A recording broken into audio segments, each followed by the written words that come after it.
낳고 유다는 다말에게서 베레스와 세라를 낳고 베레스는 헤스론을 낳고 헤스론은 람을 낳고 람은 아미나답을 낳고 아미나답은 나손을 낳고 나손은 살몬을 낳고 살몬은 라합에게서 보아스를 낳고 보아스는 루sek에서 오벳을 낳고 오벳은 이새를 낳고 이새는 다윗 왕을 낳았습니다.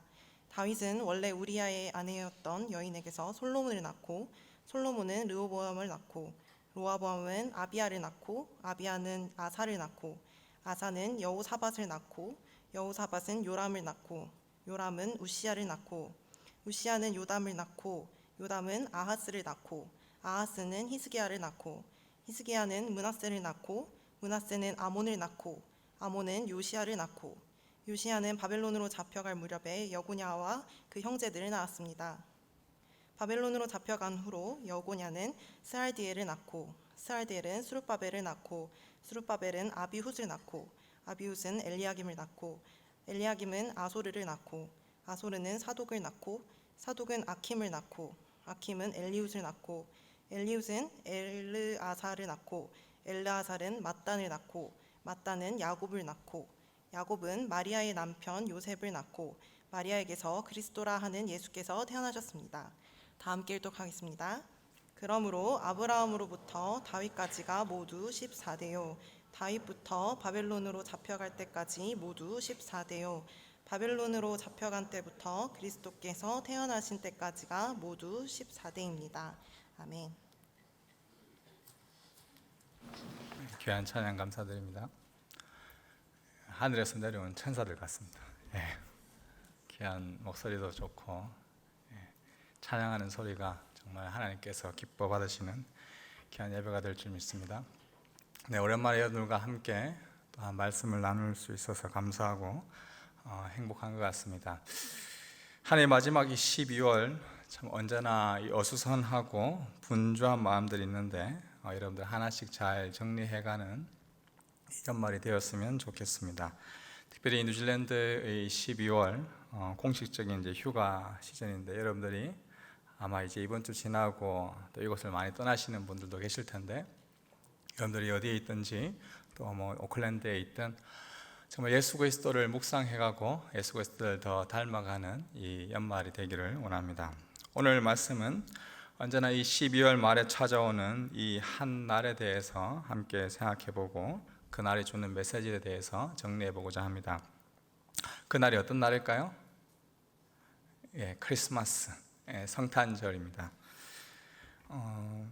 성탄절이 왜 12월 25일인지 먼저 첫 번째로 살펴보고 두 번째로는 이 성탄절의 주인공은 누구인지 대해서 살펴보기 원합니다. 마지막 세 번째는 성탄절이 누구를 위한 날인가, 누구를 위한 것인가에 대해서 살펴보고 말씀을 정리하고자 합니다.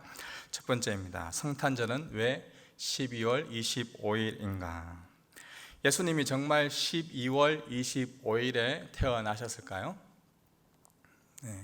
그렇다고 생각하시는 분은 손을 내려주십시오. 그렇게 생각하시는 분도 많이 계시고 그렇지 않다고 생각하시는 분들도 계시네요. 손을 드신 분들이 정답이죠. 그렇지 않습니다. 12월 25일이 아니라 할 수가 없습니다. 그런데 왜 12월 25일을 크리스마스, 성탄절로 지키게 되었을까요? 원래 예수님이 태어나시고 한 200~300년 정도 지난 3세기부터 12월 25일이 크리스마스, 이제 4세기 무렵이죠. 크리스마스로 지키게 됐는데 그 전까지는 한 200~300년 동안은 크리스마스, 성탄절 자체가 없었습니다. 크리스마스를 교회가 교리적으로 지키기 시작한 것은 이 4세기 300년 후반부터입니다. 왜 이때부터 이 성탄절 크리스마스를 지키게 되었을까요?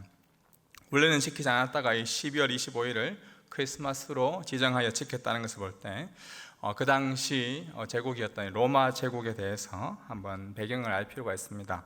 로마의 황제 중에 마르쿠스 아우렐리우스라는 그 황제가 있었는데 이 로마의 황제이자 기독교에 굉장히 박해를 하던 그러한 사람이었습니다. 근데 이 사람이 274년에 솔 인빅투스라는 그 전체적인 로마의 행사를 만들게 됩니다. 이 솔이라는 것은 이 태양신을 의미하고, 인빅투스는 라틴어로 이 무적, 그런 무장 이런 것을 뜻하는데, 솔 인빅투스, 즉 무적의 태양신을 기념하여서 그 무적의 태양신의 탄생일이 바로 12월 25일이다라고 정해놓은 것이 바로 마르쿠스 아우렐리우스입니다. 그래서 로마에 있는 모든 사람들이 이 태양신, 무적의 태양신이 태어난 날을 찬양하며 또 왕권을 강화하는 일에 이 황제가 힘을 쏟았었지요. 그에 이제 반대하여서 정말 유대인이든지 또 그 당시 로마 사람들 중에서 예수 그리스도를 믿고 있던 사람들 중에 로마 황제가 정한 저 솔 인빅투스, 무적의 태양신이 아니라 정말 우리의 왕은, 우리의 참신은 예수님이시다, 예수님이 우리의 참 왕이시고 우리의 신이시다라는 것을 강조하기 위하여서 이 솔 인빅투스라는 그 문화 위에 예수 그리스도의 탄생일을 기념하였습니다. 그래서 그 이후에 12월 25일이 자연스럽게 우리 기독교인들도 교회에서도 이 성탄절로 지키게 된 것이죠. 정확히 이 성탄절이 12월 25일이 아니다라는 것은 우리가 계절적으로도 더 정확히 알 수가 있습니다. 누가복음 2장 7절에 보면 마리아는 첫 아들을 낳고는 아기를 천으로 싸서 그 위에 눕혔습니다. 여관에는 그들이 들어갈 빈 방이 없었기 때문입니다. 한편 목자들은 바로 그 지역 들판에서 살며 밤에 양떼를 지키고 있었습니다. 예수님이 태어났을 때 목자들이 그 지역 들판에서 양떼를 지키고 있었다. 바로 이 12월은 이스라엘의 겨울입니다. 이 겨울에 밖에서 양떼를 지킨다라는 것은 불가능한 것이죠. 저것서 들판에서 양떼를 지킬 수 있는 날씨다라는 것은 봄 아니면 가을일 수가 있는데, 많은 학자들은 아마 예수님께서 태어나셨을 그 계절이 봄이었을 것이다 라고 추정합니다. 어떻게 보면 뉴질랜드의 지금 이 여름 저녁 날씨와 비슷하다고 볼 수가 있습니다. 그런 의미에서 우리가 화이트 크리스마스보다 여러분들이 이 무더운 썸머 크리스마스, 여름의 크리스마스를 지키는 것이 예수님이 진짜 태어나실 그 성탄절을 더 의미를 더 잘 알 수 있는 지 않을까라고, 우리가 남반구에 사는 우리가 더 유리하지 않을까 그런 생각을 하게 됩니다. 중요한 것은 예수님이 태어나신 날을 교회가 왜 기념하게 되었을까, 그 이유를 아는 것이 더 중요하겠죠. 로마의 황제, 로마의 신이 진정한 우리의 왕, 우리의 신이 아니라 우리의 참 구주요, 우리의 왕은, 우리의 참 진정한 신은 바로 예수 그리스도고, 예수 그리스도가 인간의 몸을 입고 이 땅에 진짜 태어나셔서 우리의 참 구주가 되셨습니다.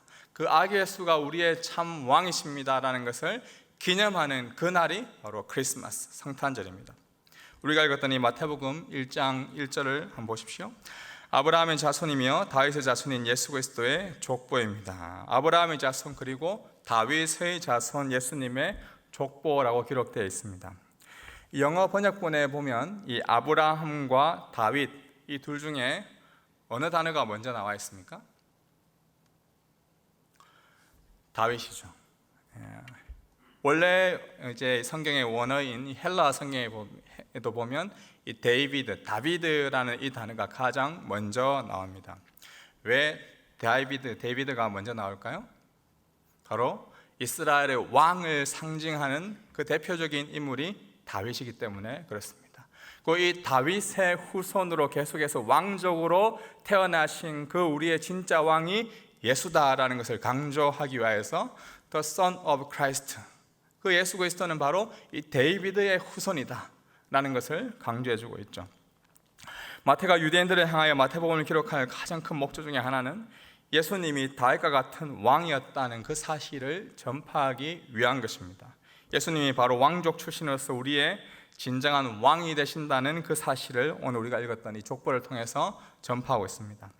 성탄절은 우리의 진정한 왕이 예수님이다라는 것을 다시금 기독교인들이 확정하고 이를 전파하기 위한 수단으로서 이 로마의 그 축제였던 솔 인빅투스라는 그 문화 위에 예수님이 탄생하신 것을 기념하는 그 행사를 진행했습니다.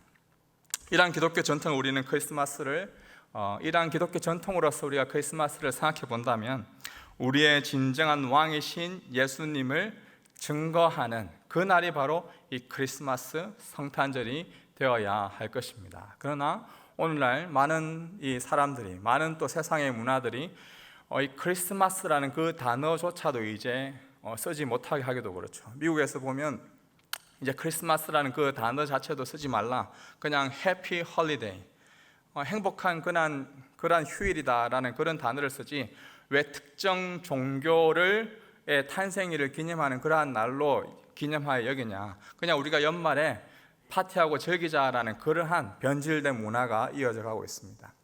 그렇기 때문에 우리가 특별히 이 크리스마스 성탄절을 우리 기독교인들이 더 이 문화들을 잘 지켜갈 필요가 있습니다. 오늘날 누구나 이 메리 크리스마스, 해피 크리스마스라고 이야기하지만 진정한 왕이신 예수님을 믿지 않는 그러한 시대입니다. 이럴 때일수록 크리스마스 성탄절을 통하여 예수 그리스도를 증거하는 것이 우리에게 필요한 것입니다. 단순히 데이트를 하면서, 아니면 데이트할 사람이 없어서, 만날 사람이 없어서 집에서 드라마나 영화를 보면서 혼자 지내는 그러한 뭔가 외로운 날, 슬픈 날, 그러한 날로 보는 것이 아니라 진정한 왕이신 예수님을 증거하고 예수님 안에서 서로 교제하고 기쁨을 나누는 그러한 날이 바로 이 성탄절이 되어야 할 것입니다. 여러분들 크리스마스 날, 성탄절 날 계획이 있으십니까? 이런저런 계획이 있으신 분도 계실 거고, 지금 막연한 계획이 없다 하시는 분도 계실 텐데, 목장별로 모이시고 또 가족별로 모이시고 친구들끼리 모이셔서 함께 서로 그 성탄의 기쁨을 나누시고, 또 예수님이 태어나신 그 날을 우리 이웃들에게 전파할 수 있는, 전도할 수 있는 그러한 기회로 삼는 것이 원래 크리스마스가 존재하게 된 그 목적을 우리가 이루는 것입니다. 연인끼리 데이트하고 이런 것은 다른 날도 할 수 있는 거예요. 그것은 이제 변질된 문화를 우리가 받아들이는 것입니다. 성탄절 날 데이트하는 것은 그거 썩 좋지는 못합니다. 이렇다고 또 데이트 제가 하지 말라고 하는 건 아니고, 이미 계획하셨다면 하십시오. 자, 두 번째로 이 성탄절의 진정한 주인공이 누구일까요? 이러한 의미에서 진정한 주인공에 대해서 우리가 더 깊이 생각해 볼 필요가 있습니다. 여러분, 크리스마스라고 하면 먼저 어떤 이미지, 누가 떠오릅니까? 아무래도 오늘날 이 마케팅에 너무나 노출되어 있기 때문에 자연스럽게 아마 여러분들은 산타 할아버지가 생각날 수가 있습니다. 산타 할아버지가 있다라고 믿었던 그런 어린 시절이 있습니까? 아니면 지금도 혹시 산타 할아버지가 있다고 믿으십니까? 아마 그 중에 여러분들 중에는 내가 산타 할아버지가 되어서 아르바이트를 하고 계시는 그런 분들이 있을지 모르겠습니다. 근데 이 산타 할아버지가 어떻게 크리스마스의 상징적인 인물이 되었을까요? 이 산타의 기원은 3세기 성 니콜라우스라는 그 인물에 의해서 생겨나게 되었습니다. 이 성 니콜라우스라는 이 인물이 많은 사람들에게, 가난한 자들에게 자비를 베풀고 선한 것들을 행하고 선물을 주는 아주 좋은 그러한 인물이었습니다. 이 인물을 네덜란드어로 발음을 하면 신타클로스입니다. 성 니콜라우스, 세인트 니콜라우스를 네덜란드어로 발음하면 신타 니콜라스인데, 이 신타 니콜라스라는 것이 이제 네덜란드 사람들이 미국으로 건너가게 되고요, 그 미국에 있던 네덜란드계 사람들이 다른 사람에게 자비를 베풀고 친절히 행하는 사람, 선물을 잘 주는 그러한 착한 사람을 별명을 지을 때 신타클로스라는 그러한 별명을 지었습니다. 그런데 이 신타클로스라는 이 별명을 가진 사람들을 보고 머리 잘 돌아가는 또 경제에 밝은 그런 사람도 있잖아요. 이거를 좀 돈으로 잘 활용하면 되겠다, 다른 사람에게 상업적으로 이걸 어떻게 활용하면 좋을까, 다른 사람에게 선물을 베푸는 사람을 이 신타크로스로 하자. 그래서 미국식 발음으로 산타크로스는 우리에게 선물을 주는 분이다 해가지고 그렇게 계속해서 미국에서 전해 내려오던 것이 지금의 산타크로스의 기원이다라고 봅니다. 그래서 여러 가지 캐롤도 만들어주고 상업적인 크리스마스 트리와 여러 상품들을 판매하게 되었죠. 여기 여러분들이 보시는 왼편에 크리스마스 트리가 있지만 원래 교회에는 이런 게 없었습니다. 이것도 사실 해도 되고 안 해도 되는 거죠. 근데 하는 게 더 느낌은 있습니다. 맞죠? 여러분들 어렸을 적 불렀던 캐롤 생각나십니까? 산타와 관련된 캐롤 중에 울면 안 돼라는 그런 캐롤이 있죠. 울면 안 돼, 울면 안 돼. 아시나요? 저만 아는 것 같은데 산타 할아버지는 우는 아이에게 선물을 주실까요? 안 주실까요? 안 주신대요. 산타 할아버지는 알고 계십니다. 누가 착한 애인지 나쁜 애인지 오늘 밤에 다녀가신대. 그런 이 캐롤이 있었습니다. 제가 문제를 하나 드려보겠습니다. 캐롤에서 나왔던 이 산타클로스, 예수님과 이 닮은 점이 있는데 무엇이 닮았을까요? 한 두 가지를 발견할 수가 있습니다. 산타와 예수님의 닮은 점, 첫 번째는 전지, 모든 것을 다 아는 것입니다. 예수님이 뭘 압니까? 우리의 마음을 아시죠? 누가 착한 사람인지 누가 나쁜 사람인지 아시죠? 산타도 어떻습니까? 누가 착한인지 누가 나쁜인지 다 안다고 합니다. 굉장히 전지하죠. 저는 여러분 중에 누가 착한 사람인지 나쁜 사람인지 모릅니다. 알 길이 없습니다. 그러나 이 산타클로스는 압니다. 그리고 이 산타클로스와 예수님의 닮은 점 두 번째는 전능합니다. 오늘 밤에 다녀가신대. 모든 어린이들을 위하여서 그 하룻밤에 산타클로스가 다 다녀갑니다. 전능성이 산타에게 있는 것이죠. 저는 지금 사부 예배를 드리는 여러분들을 이제 거의 1년 가까이 이제 보고 있지만 누가 착한 사람인지 나쁜 사람인지 모를 뿐더러 여러분들을 하루아침에 다 만날 수도 없습니다. 제 마음 같아서는 여러분들의 그런 직업의 현장 또 학교나 가서 찾아가서 만나보고 싶지만 저는 그럴 능력 자체가 좀 부족한 사람이죠. 근데 산타는 하룻밤에 모든 착한 아이들에게 다 찾아갈 수 있는 전능성이 있습니다. 예수님과 닮은 점이 있죠. 자, 그럼 차이점이 무엇이 있을까요? 산타는 우는 아이에게는 선물을 주지 않습니다.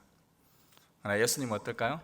우는 아이에게도 선물을 주시는 분입니다. 우는 아이든 착한 아이든 나쁜 아이든 예수님은 누구에게든지 예수님 자신인 선물을 주시는 분이십니다. 세상과 다른 거죠. 세상은 컨디션, 조건이 있습니다. 착해야 선물을 줍니다. 여러분들 직장도 일을 잘 해야 샐러리를 받습니다. 학교에서도 공부를 잘 해야 파스를 합니다. 세상은 언제나 컨디션이 있습니다. 조건이 있는 것이죠. 그러나 예수님께서 우리를 찾아오실 때는 우리의 조건을 보시지 않으십니다. 그것이 바로 예수님과 산타의 가장 큰 차이점이다라고 볼 수가 있습니다. 산타가 우는 아이에게 선물을 안 준다는 말은 착한 아이, 착하게 살아야만 선물을 받을 수 있습니다. 좋은 행동, 규칙에 맞는 행동, 좀 더 우리가 기독교적인 용어로 이야기하자면 율법을 잘 지켜야만 선한 사람이 된다. 율법을 지켜야 의인이 된다라고 여김받는 것이 바로 산타의 교리, 산타의 그런 선물에 대한 규정이라고 볼 수가 있죠. 그러나 예수님은 이러한 조건이 아니라 모든 사람에게 선물을 주시는 분이십니다.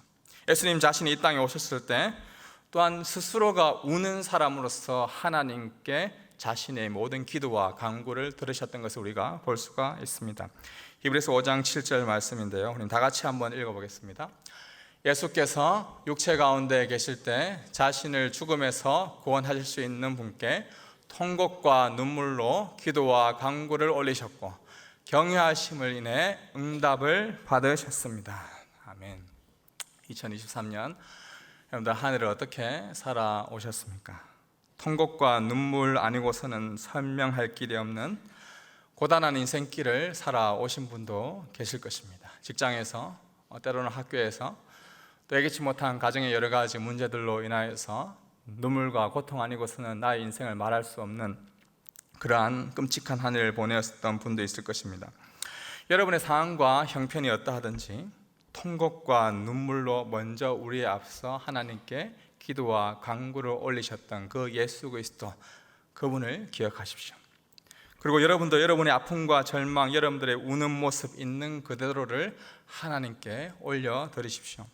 하나님께서 반드시 예수 그리스도의 그 우는 기도를 들어 응답하였던 것처럼 여러분들의 그 고통과 통곡 소리 가운데 찾아오셔서 여러분들의 기도에 응답하여 주실 것입니다. 산타와 세상은 착한 사람에게 주목합니다. 더 능력 있는 사람에게, 더 성과를 높인 사람에게, 더 많은 학점에 높은 점수를 받은 사람에게 주목하지만 예수님은 착한 아이든 나쁜 아이든 예수님 스스로 자신을 찾는 자들을, 그분 안에 거하는 자들에게 찾아오셔서 우리에게 위로가 되시고 소망이 되십니다. 그렇다면 마지막으로 성탄은 누구를 위한 것일까요? 먼저 답을 알려드리자면 오늘 말씀의 제목처럼 모두를 위한 성탄입니다. 성탄은 모든 사람을 위한 것입니다. 예수님의 태어나심은 바로 모든 사람을 위한 것입니다. 오늘 우리가 읽었던 마태복음 1장은 새해를 시작하면서 여러분들이 자주 읽었던 본문일 수도 있습니다. 올 한 해는 성경책을 한번 읽어봐야지, 그러면서 이제 신약을 펼칩니다. 그리고 마태복음 1장을 읽습니다. 그러니 어떻습니까? 계속해서 낳고만 나오니까 성경은 뭐 출산 장려하는 그런 프로그램도 아니고 왜 성경을 읽어야 되냐, 안 해, 못 읽겠다라고 생각하시면서 덮었을지 모르겠습니다. 오늘 우리가 읽었던 마태복음 1장은 예수님의 이 족보입니다.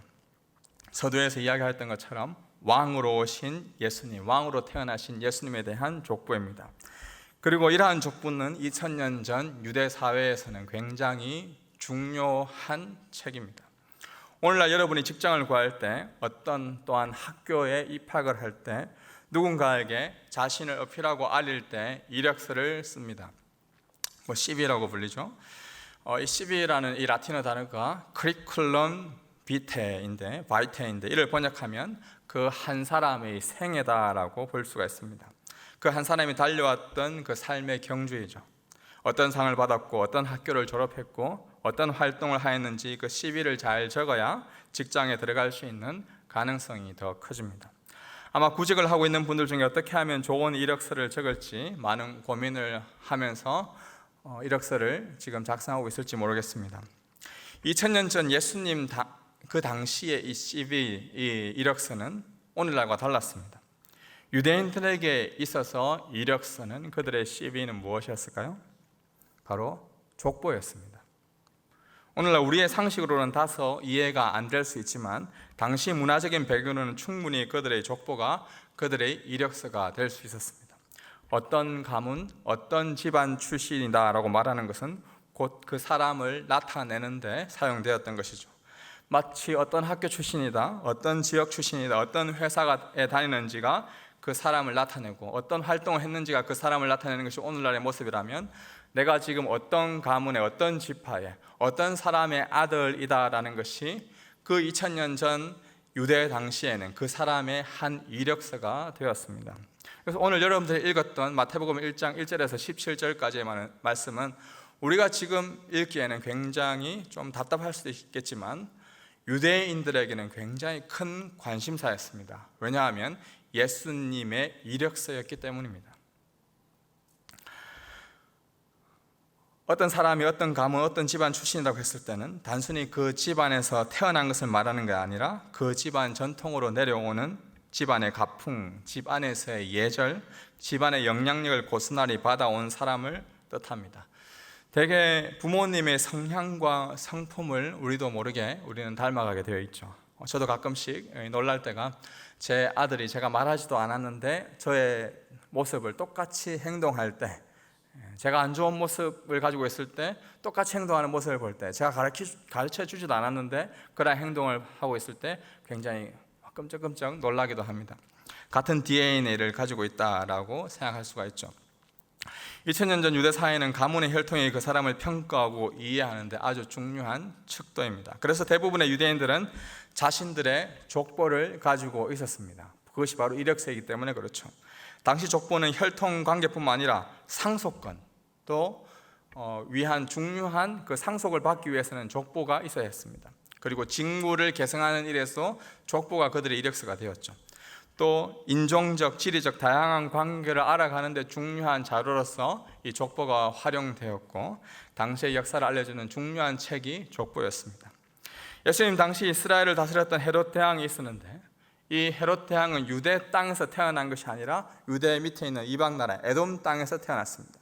그는 원래 유대 사람이었지만 에돔 땅에서 태어났던, 어떻게 보면 다른 나라에서 태어난 그러한 사람입니다. 그러나 그가 자신의 족보를 이야기할 때는 에돔 땅에서 태어났다는 그것을 강조하기보다 나는 유대 사람이다라는 것을 강조했죠. 그러나 순수 유대인들은 그가 에돔에서 태어난 것을 알았기 때문에 그를 그렇게 썩 좋아하지는 않았습니다. 오늘날 치면 이력서를 조작한 것이라 볼 수가 있죠. 오늘 우리가 읽었던 마태복음 1장에 보면 예수님의 족보이자 이력서입니다. 그런데 여기에는 뭔가를 꾸미거나 뭔가를 더 추가하거나 그러한 흔적을 볼 수가 없습니다. 좀 더 깊이 보면 오히려 아주 이상한 족보다라는 것을 알 수가 있습니다. 일반적으로 족보는 한 가문의 조상과 후손의 이름을 수록하는 게 계보인데 보통 남자들의 이름이 그 가계에 전달됩니다. 아주 극히 드문 일을 제외하고는 족보에 이 여자가 등장한 일은 거의 없습니다. 그런데 오늘 족보에 몇 명의 여자가 등장하게 될까요?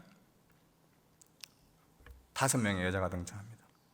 당시 문화와 배경으로 자신의 족보에 여자 이름을 기록하는 것은 매우 드문 일입니다. 이뿐 아니라 족보에 등장하는 5명의 여성 중 마리아를 제외하고 다말, 라합, 룻, 우리아의 아내 모두 유대인이 아니라 이방 사람이었습니다.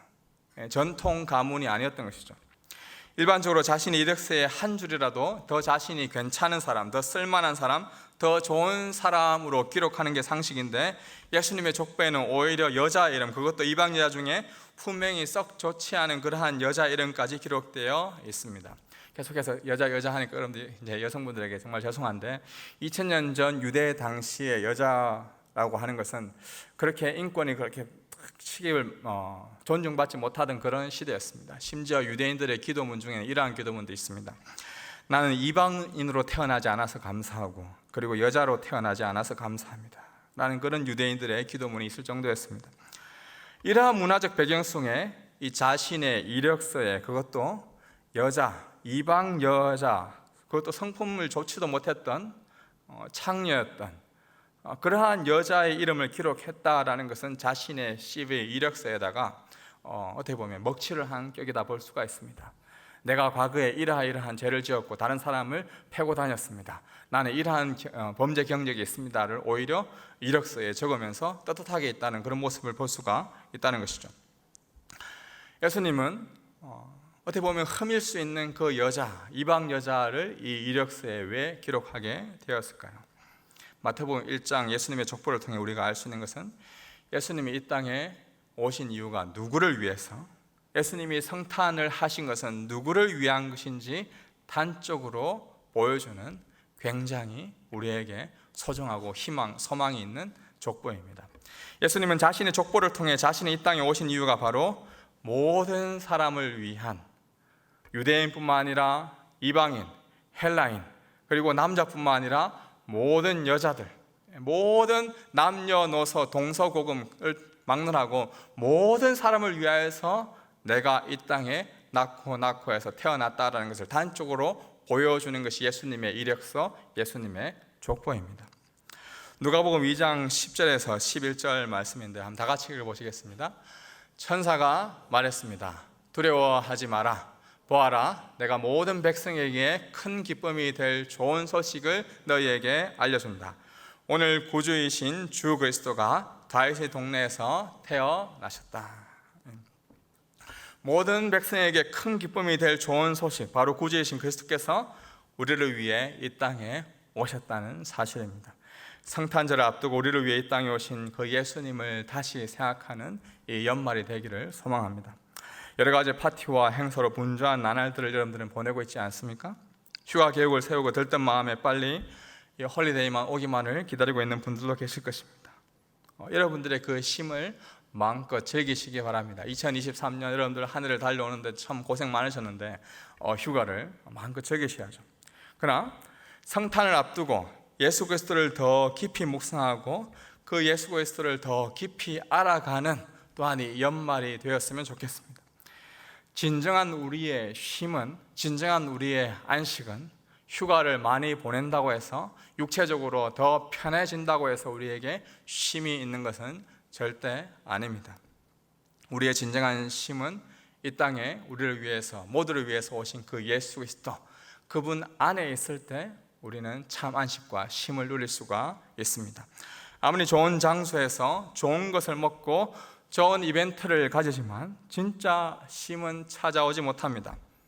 방학이 끝나고 또 휴가가 끝나면 또다시 직장에, 학교에 가야 된다라는 그런 생각 때문에 어떻게 보면 절망이 찾아올 수 있습니다. 우리의 쉼은, 우리의 그런 피지컬한 몸이 어떻게 변화되고 쉼을 얻는 것이 우리의 쉼이 아니라 우리의 영혼을 온전히 쉬게 하시는, 우리의 온전히 참된 안식을 주시는 그 예수 그리스도, 그 안에 거할 때 참 안식이 있습니다. 예수님 안에서 만족하는 성탄이 되십시오. 그분은 저와 여러분들을 위해 오셨습니다. 기도하겠습니다. 하나님 아버지,